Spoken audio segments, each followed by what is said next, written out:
Silver has experienced remarkable price movement recently, climbing significantly from earlier levels. While gold typically dominates precious metals headlines, silver has undergone one of its most dramatic rallies in recent history. Understanding why requires examining fundamental shifts in industrial demand, particularly from the electric vehicle battery sector.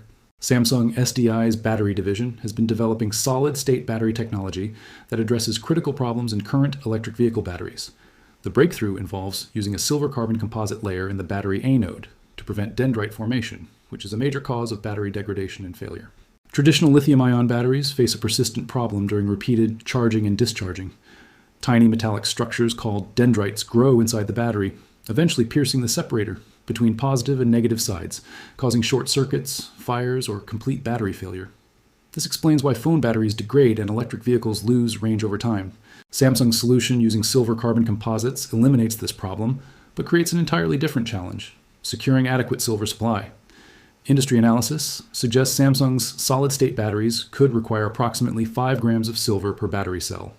A typical electric vehicle battery pack contains around 200 cells, translating to roughly 1 kilogram or 32 ounces of silver per vehicle. Global automobile production currently stands at approximately 80 million vehicles annually. If even 20% adopt solid-state technology within several years, that represents 16 million vehicles. This would create 16,000 metric tons of new annual silver demand exclusively from automotive applications. Current global silver mine production totals roughly 25,000 metric tons per year. New automotive demand alone could consume over 60% of annual production from a single application. Samsung's battery requirements aren't emerging in isolation. Silver already faces structural demand from multiple industries. The solar industry accounts for 15 to 20% of global silver demand. Each solar panel requires silver paste for electrical contacts, because nothing else conducts electricity as efficiently. Despite efforts to reduce usage due to high prices, no viable substitute matches silver's performance. As renewable energy transitions accelerate, solar demand continues growing. Every server farm, AI chip, and advanced circuit board uses silver. The expanding artificial intelligence sector significantly increases demand for silver-containing electronics. Military electronics, missiles, and radar systems use substantial silver quantities. Additionally, rising consumer classes in Asia, particularly India and China, maintain cultural traditions of purchasing physical silver that span thousands of years. Industry reports indicate the silver market has operated in supply deficit for 5 consecutive years. Global consumption exceeds production annually, with the gap filled by above-ground stockpiles, recycled silver, and strategic reserves, none of which are infinite. This sustained deficit occurs even before the potential massive increase in automotive demand from solid-state batteries.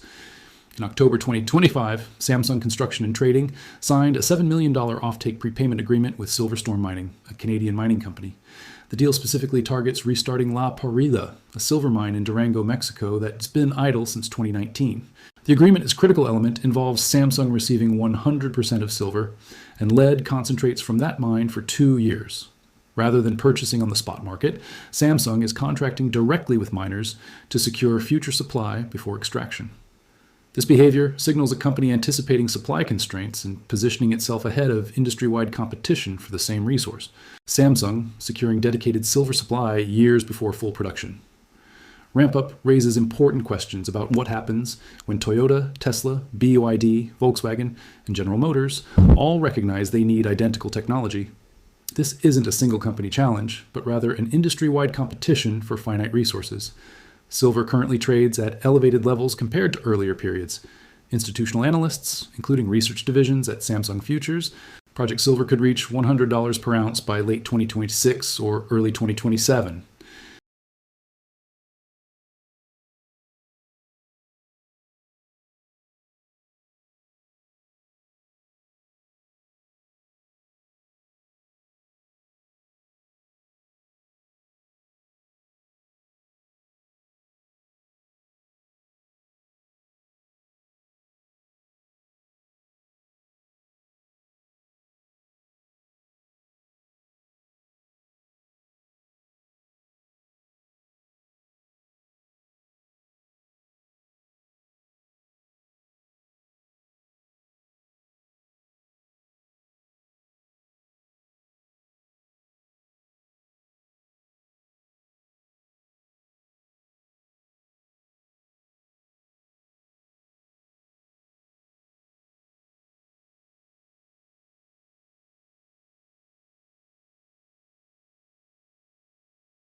Balanced analysis requires examining reasons silver might not reach projected prices on expected timelines. Silver is infinitely recyclable, and sufficiently high prices could bring massive amounts of recycled silver back into markets from industrial scrap, old electronics, and jewelry, potentially easing supply deficits. While no perfect substitute exists for silver in most applications, extremely high prices incentivize engineers to reduce usage or switch to alternative materials in some cases. The solar industry actively pursues this approach. Elevated silver prices encourage mining companies to reopen shuttered mines and explore new deposits. La Parilla's restart exemplifies this dynamic. Higher prices traditionally cure supply shortages, at least partially. Solid-state batteries currently cost significantly more to manufacture than traditional lithium-ion batteries. They might initially prove economical only for high-end luxury vehicles. Widespread rollout could require 10 years rather than 5, delaying the anticipated surge in silver demand. Despite these valid counterarguments, geological realities favor continued supply pressure. Silver deposits aren't evenly distributed globally. Most silver is actually a byproduct of mining other metals like copper, lead, and zinc. Only about 30% comes from primary silver mines, meaning silver production ties directly to the economics of other metals. You cannot simply decide to produce more silver because prices are high. Finding deposits, obtaining permits, and building mines requires 5 to 10 years minimum.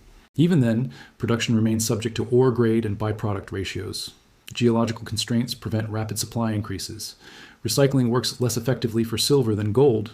Gold primarily serves jewelry and investment purposes, sitting in vaults where it can be melted down. Silver gets used in tiny quantities across thousands of industrial applications, becoming dispersed. Recovering 5 grams of silver from battery packs or circuit boards presents significant economic challenges.